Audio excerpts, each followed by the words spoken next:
अपना अपना भाग्य। जिनेंद्र कुमार। बहुत कुछ निरुद्देश्य घूम चुकने पर हम सड़क के किनारे बेंच पर बैठ गए। नैनीताल की संध्या धीरे धीरे उतर रही थी। रुई के रेशे से भाप से बादल हमारे सिरों को छू छू कर बेरोक घूम रहे थे। हल्के प्रकाश और अंधियारी से रंग कर कभी वे नीले दिखते, कभी सफ़ेद और फिर जरा अरुण पड़ जाते, जैसे हमारे साथ खेलना चाह रहे हों। 5, 10, 15 मिनट हो गए। मित्र के उठने का कोई इरादा ना मालूम हुआ। मैंने झुंझला कर पूछा, चलिए भी? अरे जरा बैठो। हाथ पकड़कर जरा बैठने के लिए जब जोर से बैठा लिया गया तो और चारा ना रहा। सनक से छुटकारा पाना आसान ना था और जरा बैठना भी जरा ना था। चुपचाप बैठे, तंग हो रहा था, कुढ़ रहा था कि मित्र अचानक बोले, देखो वह क्या है। मैंने देखा कि कोहरे की सफ़ेदी में कुछ ही हाथ दूर से एक काली सी मूर्ति हमारी तरफ आ रही थी। मैंने कहा, होगा कोई। 3 गज की दूरी से दिख पड़ा। एक लड़का सिर के बड़े बड़े बाल खुजलाता चला आ रहा था। नंगे पैर, नंगे सिर, एक मैली सी कमीज लटकाए है। पैर उसके न जाने कहाँ पड़ रहे थे और वह न जाने कहाँ जा रहा था, कहाँ जाना चाहता था। न दायां था न बायां था। पास की चुंगी की लालटेन के छोटे छोटे से प्रकाश वृत्त में देखा, कोई 10-12 बरस का लड़का होगा। गोरे रंग का है पर मैल से काला पड़ गया है।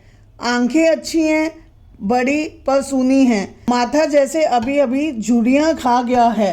वह हमें न देख पाया। वह जैसे कुछ भी न देख रहा था। न नीचे की धरती, न ऊपर चारों ओर फैला हुआ कोहरा, न सामने का तालाब, न एकाकी दुनिया।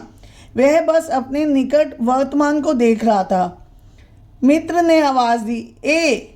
उसने अपनी सूनी आंखें फाड़ दी। दुनिया सो गई है, तू ही क्यों घूम रहा है?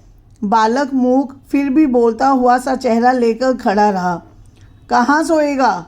यहीं कहीं। कल कहाँ सोया था? दुकान पर। आज वहाँ क्यों नहीं? नौकरी से हटा दिया गया। क्या नौकरी थी? सब काम 1 रुपया और झूठा खाना। फिर नौकरी करेगा? हाँ। बाहर चलेगा? हाँ। आज क्या खाना खाया? कुछ नहीं। अब खाना मिलेगा? नहीं मिलेगा। यूं ही सो जाएगा? हाँ। कहाँ? यहीं कहीं। इन्हीं कपड़ों में? बालक फिर आंखों से बोलकर मूक खड़ा रहा। आंखें मानो बोलती थी, यह भी कैसा मूर्ख प्रश्न है। माँ बाप हैं? हाँ। कहाँ? 15 कोस दूर गांव में। तू भाग आया? हाँ। क्यों? मेरे कई भाई बहन हैं, सो भाग आया। वहाँ काम नहीं, रोटी नहीं। बाप भूखा रहता था और माँ भूखी रहती थी, रोती थी, सो भाग आया। एक साथी और था उसी गांव का, मुझसे बड़ा। दोनों साथ यहाँ आए। अब वह नहीं है। कहाँ गया? मर गया। बस जरा सी उम्र में ही इसकी मौत से पहचान हो गई। मुझे अचरज हुआ। पूछा, मर गया?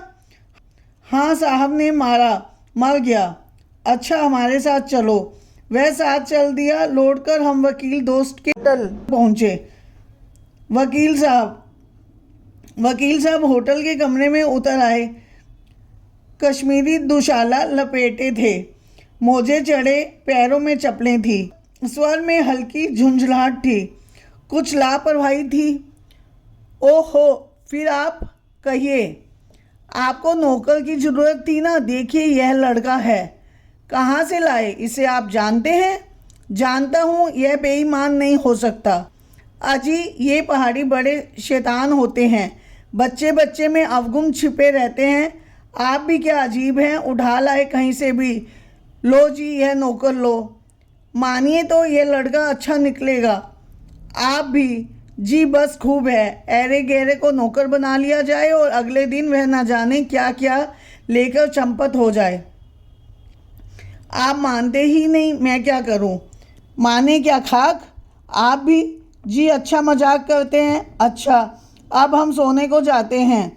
और वह 4 रुपया रोज़ के किराए वाले कमरे में सजी मसहरी पर सोने झटपट चले गए।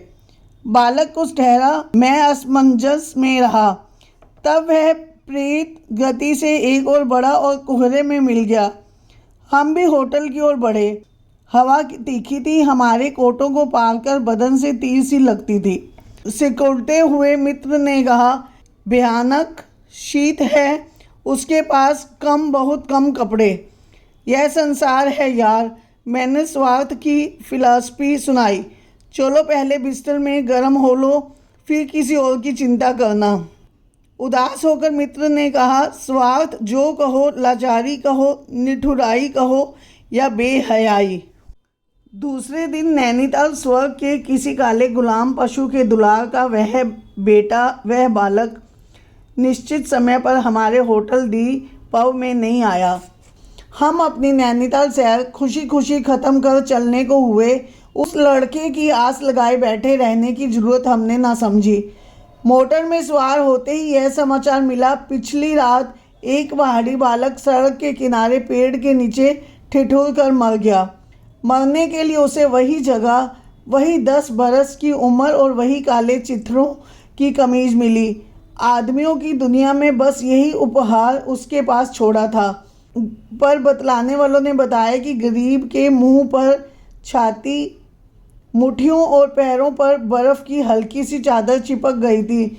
मानो दुनिया की बेहयाई ढकने के लिए प्रकृति ने शव के लिए सफ़ेद और ठंडे कफन का प्रबंध कर दिया था।